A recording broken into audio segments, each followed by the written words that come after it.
मित्रों,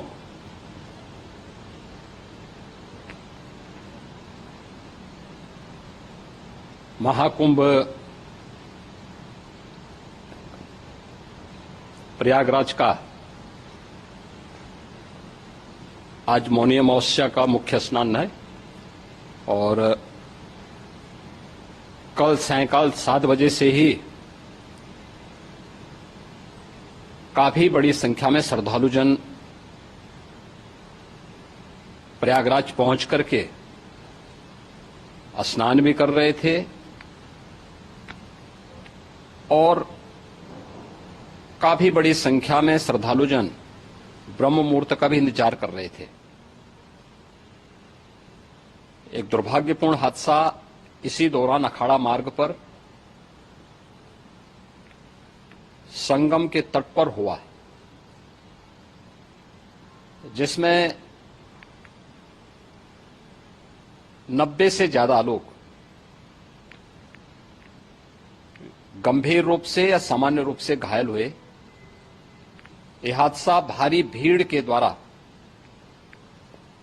अखाड़ा मार्ग के बैरिकेडिंग्स को तोड़ने और उसके बाद उससे कूद करके जाने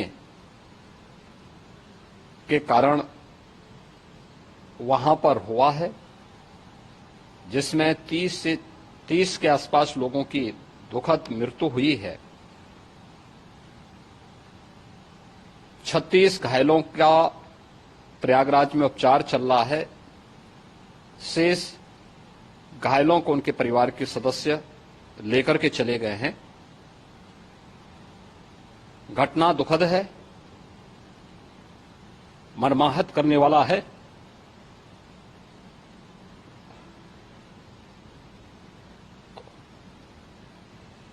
उन सभी परिजनों के प्रति हमारी पूरी संवेदना है।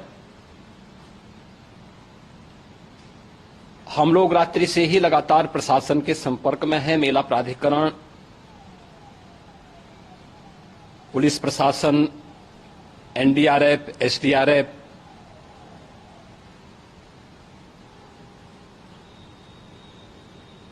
और भी अन्य जितने भी व्यवस्थाएं हो सकती थी उन सबको वहां पर तैनात किया गया है। परिणाम उसी का है कि हादसे के कुछ ही देर के बाद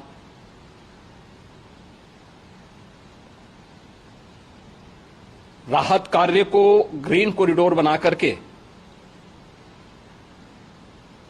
प्रशासन ने, पुलिस ने, एनडीआरएफ और एसडीआरएफ के स्वयंसेवकों ने सभी लोगों को हॉस्पिटल तक पहुंचाने का काम किया है।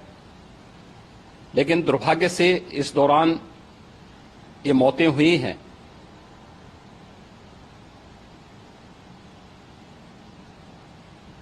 स्वाभाविक रूप से इन सब मुद्दों पर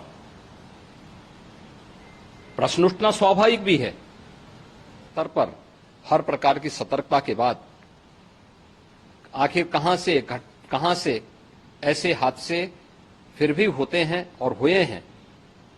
इसके लिए हम लोगों ने न्यायमूर्ति हर्ष कुमार के नेतृत्व में पूर्व डीजी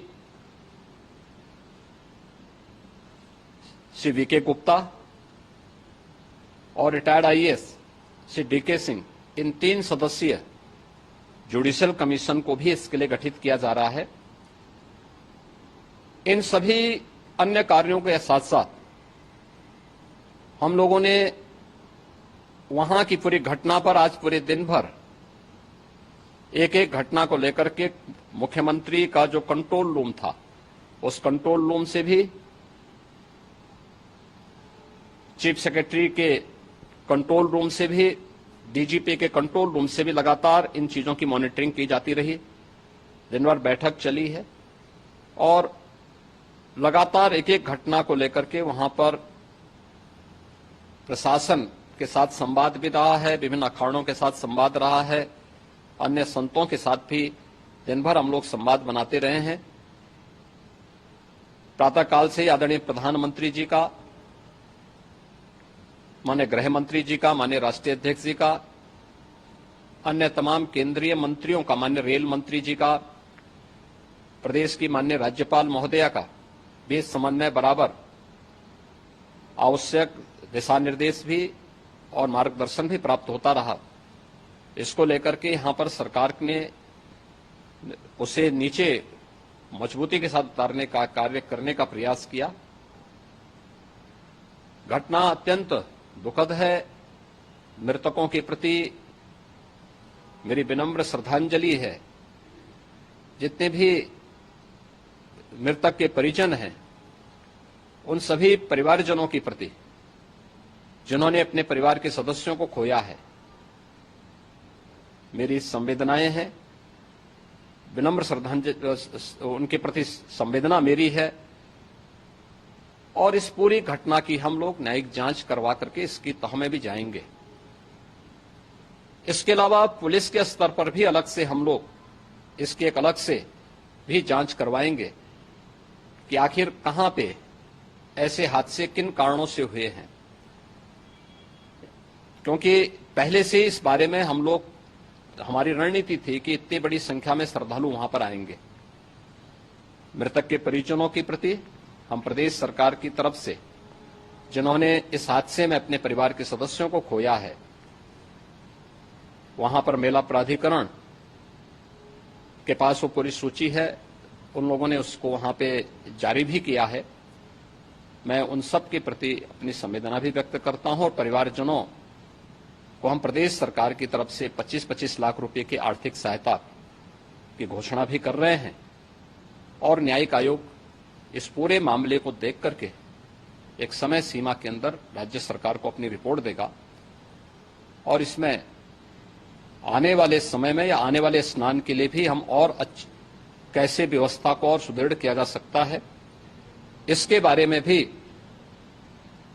कल मुख्य सचिव और डीजीपी स्वयं एक बार प्रयागराज जाकर के उन सभी मुद्दों को देखेंगे। आवश्यकता पड़ती है तो फिर इसमें, यद्यपि आज प्रदेश सरकार के तमाम वरिष्ठ अधिकारियों को हम लोगों ने अलग अलग स्थानों पर वहां लगाया गया था और वे सभी पूरी तत्परता के साथ प्रमुख सचिव नगर विकास